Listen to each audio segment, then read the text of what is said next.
How's it hanging? For those who don't know about Aestik, it's a hand-drawn Metroidvania I'm working on. Aestik focuses on exploration, platforming, snappy combat and moral dilemmas. There's a demo of the game you can play when you join the official Aestik Discord server, so feel free to do so by clicking on the link in the description. First of all, we've changed our studio's name to Hooded Traveler Games. You heard right, I said we because I'm no longer alone. I still work on Aestik as the main dev at the moment, but my co-founder Julia is helping me a lot with all of the communication and marketing aspects. And I'm really grateful for that. You can't imagine what a fuck ton of work that alone is. So shoutouts to Julia. But enough of that. Let's talk about the changes and additions I've made to Aestik. From simple UI fixes to destructible objects, a new enemy type and even a follower system, there's a lot of cool stuff to talk about today. As Gamescom is getting closer and closer, I'm currently trying to make the demo as polished and crisp as possible. So the first thing I did, and I actually wanted to do that for quite some time, was making the UI scalable with screen sizes other than 16:9. While it wasn't really hard or something, it was quite the tedious process, which is probably the reason why I've been waiting for so long to do that. On the other hand, not doing it from the start only made things worse, so yeah, I guess we all learned something today. Anyway, I updated the demo to include the reworked UI, so if you've been playing on the 16:10 screen or whatever else exists out there, it's your lucky day.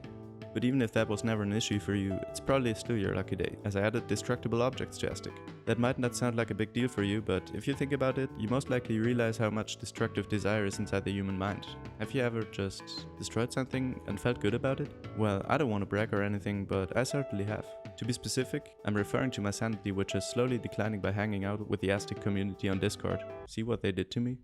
Anyway, being able to destroy things for no good reason is something we see in a lot of modern games. Why? Well, I'm not an expert, but it might be because we enjoy stimulating our tiny brains and embrace being the monkeys we are. And I wanted to support that. So I added destructible objects for each area of the game. In the Bubblewoods, you have these stone structures, which were probably built carefully by some poor being. In the Mist Cave, there are these sticky thingies. In Brimstone Valley, you can destroy these piles of bones, and actually not ruin someone's efforts to build something. Yay! And last but not least, in the Halls of Nature, these crystal lamps that previously were just static background assets can now be brutally destroyed too.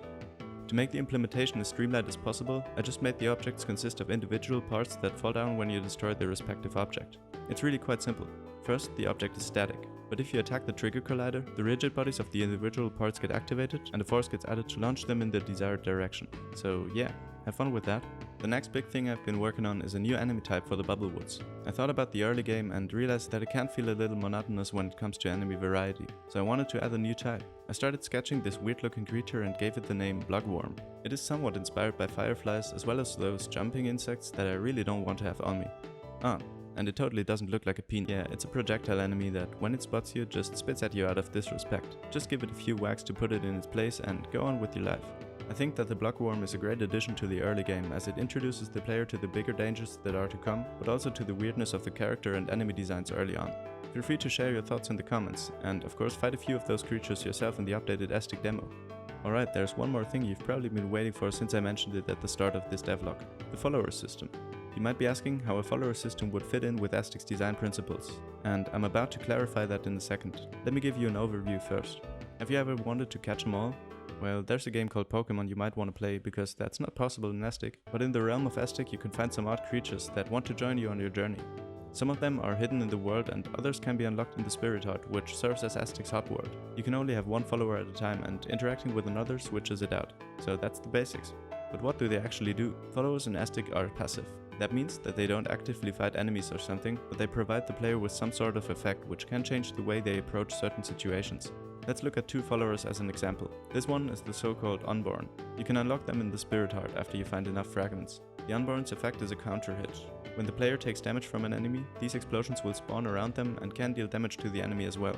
This follower's effect encourages a more aggressive playstyle, as killing enemies refills your potion to a certain degree, so trading damage might sometimes be a valid option. The Wobblefly Queen, on the other hand, supports a more defensive playstyle. It slowly refills the player's potion when they have only one hit point left. This effect makes dodging and surviving long enough to regain health an efficient way to handle tougher enemies such as bosses. The Wobblefly Queen can be found in a secret area in the Halls of Nature, so it's not included in the public Aestik demo.